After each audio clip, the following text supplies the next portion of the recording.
রাতটা ছিল অদ্ভুত নিস্তব্ধ। আকাশে চাঁদ নেই, শুধু কালো মেঘ আর হালকা কুয়াশা। সেই রাতেই মারা গেল রাশিদ, একজন সাধারণ মানুষ, কিন্তু জীবনে অনেক অন্যায় করে গেছে। মৃত্যুর পর সে বুঝতেই পারল না ঠিক কি ঘটছে। হঠাৎ সে নিজেকে দেখতে পেল এক অন্ধকার পথের সামনে দাঁড়িয়ে। চারপাশে আগুনের মতো লাল আভা, কিন্তু কোনো তাপ নেই, বরং এক অজানা ঠান্ডা তাকে ঘিরে ধরেছে। দূর থেকে শোনা গেল এক ভারী গম্ভীর কণ্ঠ, তোমার হিসেব শুরু হয়েছে। রাশিদ এগিয়ে গেল। পথের শেষে একটি বিশাল দরজা, যার উপর অদ্ভুত সব চিহ্ন খোদাই করা। দরজা খুলতেই সে ঢুকে পড়ল এক ভয়ঙ্কর জায়গায়, নরকে। কিন্তু এখানে আগুনে পোড়ানো নয়, শাস্তিটা ছিল অন্যরকম।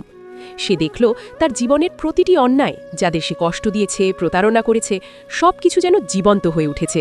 প্রতিটি মানুষের চোখ তার দিকে তাকিয়ে আছে, কিন্তু কেউ কথা বলছে না।